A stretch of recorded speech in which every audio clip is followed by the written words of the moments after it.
नमस्कार दोस्तों। एक दृश्य पर विचार करें। एक ऐसा मनुष्य जिसके केवल एक संकेत पर बड़े-बड़े व्यापारिक जहाजों की दिशाएं परिवर्तित हो जाती थीं। बिल्कुल। एक ऐसा महाधनी व्यक्ति जिसके पास अपार संपदा, स्वर्ण और समाज का सर्वोच्च सम्मान था। पूरा नगर उसके समक्ष नतमस्तक रहता था। परंतु आज, आज वो उसी नगर के चौराहे पर नितांत अकेला खड़ा है। हाँ, उसके चारों ओर केवल धूल है, शून्यता है और एक ऐसा भयानक एकाकीपन है जो उसकी आत्मा को भीतर तक चीर रहा है। और संपत्ति के नाम पर उसके पास एक सिक्का भी शेष नहीं है। बिल्कुल। उसके अपने भी उसे पहचानने से मुंह फेर रहे हैं। और सबसे विचलित करने वाली बात ये है कि ये कोई बाह्य आक्रमण या प्राकृतिक आपदा का परिणाम नहीं है। हाँ, ये पतन उसने स्वयं अपने हाथों से रचा है। सही कहा। आज हम प्राचीन तमिल साहित्य के एक ऐसे ग्रंथ पर चर्चा कर रहे हैं जो हमें ये सोचने पर विवश कर देगा कि क्या सफलता और अहंकार का ये खेल वास्तव में कभी जीता जा सकता है। और ये कथा कोई साधारण कथा नहीं है। हम बात कर रहे हैं प्राचीन तमिल साहित्य के 5 महान महाकाव्यों में से एक वलयापथी की। वलयापथी। जी, ये अत्यंत दुर्भाग्यपूर्ण है कि समय की क्रूर आंधियों में ये महाकाव्य अपना अधिकांश स्वरूप खो चुका है। क्या सच में? हाँ, किसी अज्ञात जैन मुनि द्वारा रचित इस महान ग्रंथ के हजारों पद्यों में से आज केवल 72 पद्य ही हमारे पास शेष है। केवल 72? मानो समय की धूल ने एक अमूल्य धरोहर को अपने भीतर दफन कर लिया हो। बिल्कुल। परंतु आश्चर्य की बात यह है कि उन बचे हुए 72 पद्यों में जो दर्शन, जो मनोवैज्ञानिक सत्य जीवित हैं, वो आज के युग के किसी भी महाधनी व्यक्ति या साधारण मनुष्य को भीतर तक झकझोर सकता है। अद्भुत। ये महाकाव्य हमें बताता है कि मनुष्य का अहंकार, उसके टूटते हुए संबंध और मुक्ति की खोज की यात्रा कितनी जटिल होती है। तो आइए इस यात्रा का आरंभ करते हैं। प्राचीन तमिल भूमि के उस अत्यंत समृद्ध समुद्री नगर से। ये एक ऐसा वाणिज्यिक केंद्र था जहां समुद्र की लहरें भी मानो समृद्धि का गीत गाती थीं। ऐतिहासिक दृष्टि से देखें तो दूर देशों से बड़े-बड़े जहाज उस बंदरगाह पर आकर रुकते थे। हाँ, उन जहाजों से सुगंधित मसाले, बहुमूल्य रत्न और स्वर्ण के ढेर उतरते थे। और इसी वैभवशाली नगर के मध्य में रहता था वो व्यापारी। वो कोई साधारण व्यापारी नहीं था, वो उस नगर का सबसे शक्तिशाली और धनी श्रेष्ठी था। जी, यदि आज के संदर्भ में देखें तो वह एक ऐसे महाधनी व्यक्ति के समान था जो किसी गगनचुंबी भवन के सबसे ऊंचे तल पर रहता है। हाँ, जिसके बाहर समाज की भीड़ उसे ईर्ष्या और सम्मान की दृष्टि से देखती है। बिल्कुल। उसके पास वो सब कुछ था जिसे प्राप्त करने की लालसा साधारण मनुष्य जीवन भर करता है। संपदा की कोई सीमा नहीं थी, परंतु उस अपार वैभव के बीच एक अत्यंत सूक्ष्म अदृश्य दरार थी। एक दरार? कैसी दरार? वो दरार थी आंतरिक शांति का पूर्ण अभाव। वो व्यापारी बाहर से तो एक सम्राट था, परंतु भीतर से पूर्णतः दरिद्र और एकाकी। बाप रे! इसी शून्यता को भरने के लिए और समाज में अपनी वंश परंपरा को आगे बढ़ाने के लिए उसका विवाह होता है। और आरंभ में सब कुछ अत्यंत सुखद प्रतीत होता है। जी, परंतु जैसे जैसे समय व्यतीत होता है, उस स्वर्ण जटित भवन के भीतर संघर्ष उत्पन्न होने लगते हैं। मुझे यहाँ एक बात समझ नहीं आ रही। क्या? यदि उसके पास अपार धन था, संपदा की कोई कमी नहीं थी, तो फिर उसके पारिवारिक संबंध दीमक की भांति क्यों खोखले होने लगे? मेरा तात्पर्य है, क्या अपार धन वास्तव में किसी भी संबंध को सुरक्षित नहीं रख सकता? यही इस महाकाव्य का सबसे बड़ा मनोवैज्ञानिक प्रश्न है। देखिए, धन सुविधाएं तो खरीद सकता है, परंतु वह अहंकार को भी अत्यंत तीव्र गति से पोषित करता है। ये तो है। व्यापारी और उसकी पत्नी के मध्य जो कलह आरंभ हुई, वह धन के अभाव के कारण नहीं थी। वह झूठे सम्मान, सामाजिक प्रतिष्ठा और अहंकार का परिणाम थी। सत्य कहा। वलयापथी हमें ये स्पष्ट रूप से दर्शाता है कि जब दो व्यक्तियों के मध्य ये होड़ लग जाए कि कौन अधिक श्रेष्ठ है या किसका परिवार अधिक प्रतिष्ठित है। बिल्कुल, तो प्रेम का स्थान संदेह और ईर्ष्या ले लेते हैं। अहंकार एक ऐसा विष है जो स्वर्ण के पात्र में भी मृत्यु ही देता है। ये अत्यंत रोचक है, क्योंकि आज भी हम देखते हैं कि बड़े-बड़े धनी परिवारों में सबसे अधिक आंतरिक कलह होती है। हाँ, यह एक शाश्वत सत्य है। परंतु मेरा एक और प्रश्न है। मैं इस विचार से पूर्णतः सहमत नहीं हूं कि केवल पारिवारिक कलह से कोई इतना शक्तिशाली व्यापारी नष्ट हो सकता है।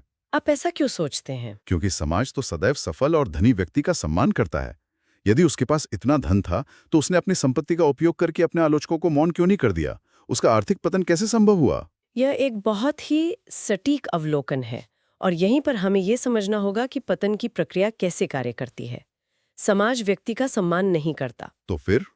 जब पारिवारिक कलह के कारण व्यापारी का मानसिक संतुलन बिगड़ने लगा तो उसे यह सिद्ध करने की आवश्यकता प्रतीत होने लगी कि वह समाज में सबसे श्रेष्ठ है। अरे, तो उसने दिखावा आरंभ कर दिया। हाँ, अपनी झूठी प्रतिष्ठा को बचाने के लिए उसने व्यापार में अत्यंत भयंकर और मूर्खतापूर्ण निर्णय लेने आरंभ कर दिए। मूर्खतापूर्ण निर्णय? किस प्रकार के निर्णय?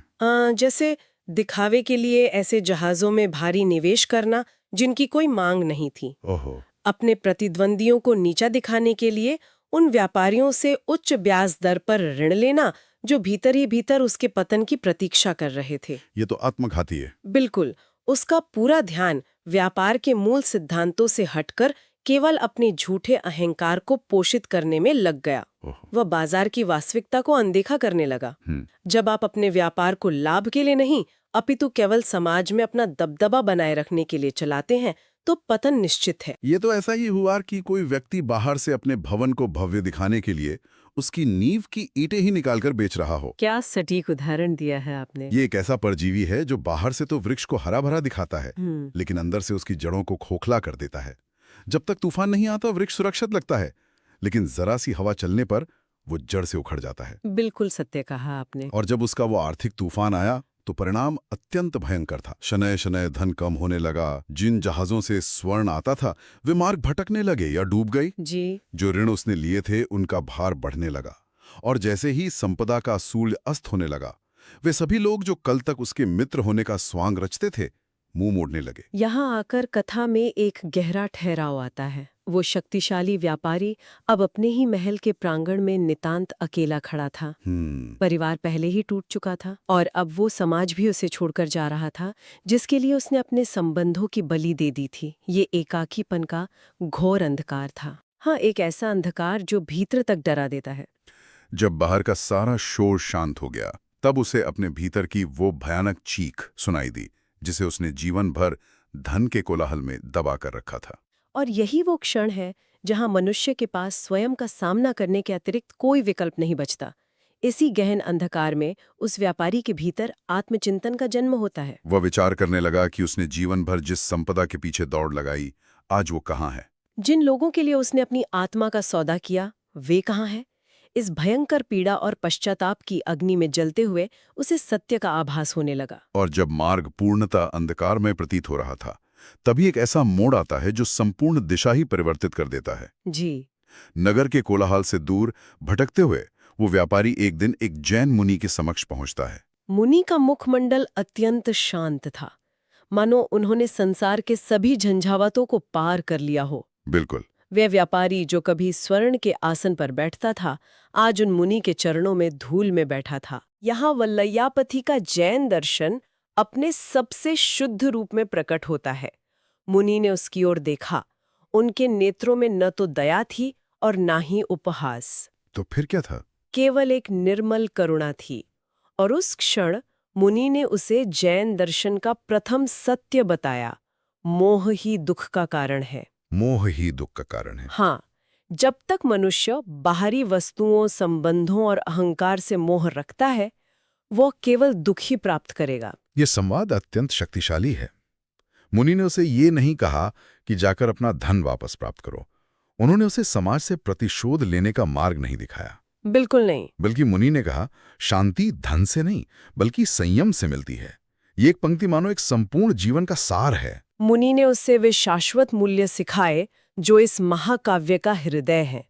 उन्होंने उसे अहिंसा की शिक्षा दी। यहाँ अहिंसा का अर्थ केवल किसी को शारीरिक चोट न पहुंचाना नहीं है ना? जी, अपितु अपने विचारों से, अपनी ईर्ष्या और क्रोध से स्वयं की आत्मा को चोट न पहुंचाना भी है।